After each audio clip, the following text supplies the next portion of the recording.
साथ में दूर दूर से सुदूर गांव से आए हुए, वो जहां सकरा साहेबगंज जो यहाँ से 60-70 किलोमीटर की दूरी पर पड़ता है, वहां से आए हुए हमारे तमाम नौजवान साथियों बुजुर्गों, आप सब मैं जानता हूं सुनने आए हैं अपने नेता का। हम लोग तो हमेशा आपके बीच में रहते हैं। बस हिंदू कोड बिल को भी कांग्रेस ने लागू नहीं दिया। आज अगर हिंदू कोड बिल ला दिया गया होता उस समय, तो हमारे दलित, वंचित, गरीब भाई और एक एक महिला का सशक्तिकरण होता और सम्मान बढ़ता। क्या कहिएगा जी? देख रहे होंगे कि बाबा साहब में जो आस्था रखने वालों की संख्या देख रहे होंगे कि मुजफ्फरपुर ज़िले में और खासकर सकरा से भी कितनी संख्या में लोग आए थे कि ये वाला जो बैरिकेटर है खोलना पड़ा और 4 बार 100 कुर्सियाँ और ला के लगाया गया, तब जाके यहाँ पे काबू हुआ था। और ये संख्या देख रहे हैं 2025 का ये आगाज़ है फिर से एनडीए सरकार की।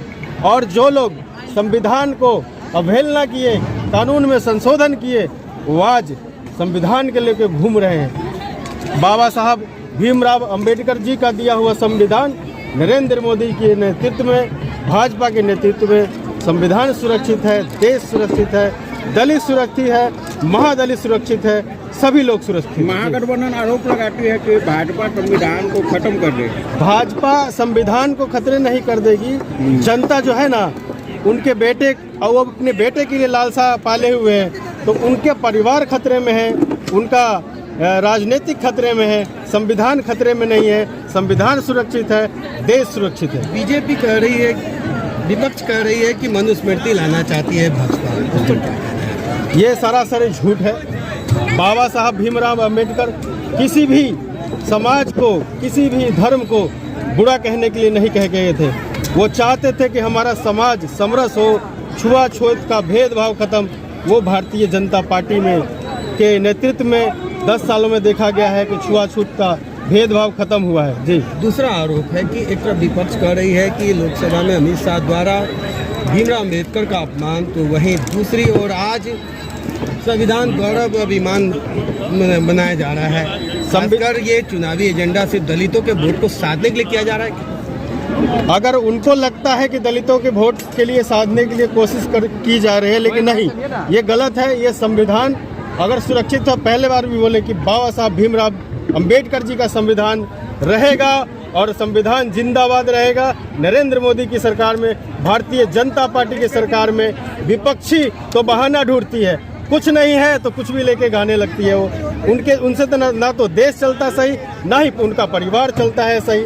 तो वो देश की बात क्या करेंगे और गरीब की बात क्या करेंगे और संविधान की बात क्या करेंगे? पहले अपने देश संभाले और परिवार संभाले। क्या लग रहा है, दलितों को भटकाते रहती है क्या विपक्षी पार्टी? दलित भटकने वाला नहीं है। बाबा साहब भीमराव अंबेडकर जी के जो दिया हुआ संविधान है, उससे देश चलेगा, उससे राष्ट्र चलेगा।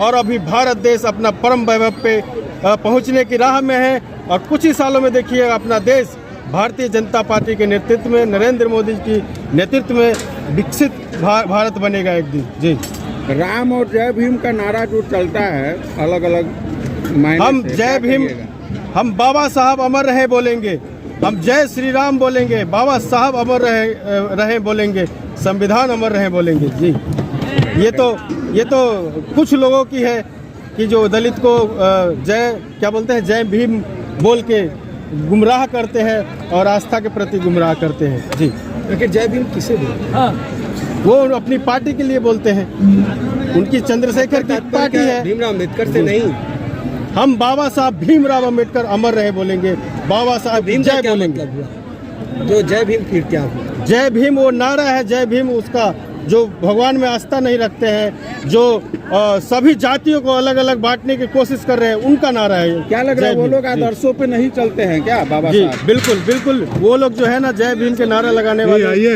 एक दूसरे जातियों को गाली देने का काम कर रहा है। देश में और राष्ट्र में मतलब असमन्वय फैलाने की इसका क्या कीजिएगा? बात करते हैं, देश को बांटने की बात करते हैं, जातियों को बांटने की बात करते हैं। जबकि बाबा साहब ये कह के गए हैं, सब एक है, सब जाति एक है, सब मानव एक है। सकरा विधानसभा से आपकी तैयारी चल रही है, ऐसे में मैं क्या पार्टी के लिए रिस्पॉन्स काम कर रहा हूँ भैया, पार्टी के लिए काम कर रहा हूँ। सकरा की जनता की मांग पे मैं पार्टी को मजबूत कर रहा हूँ। मैं भाजपा के कार्यकर्ता हूँ।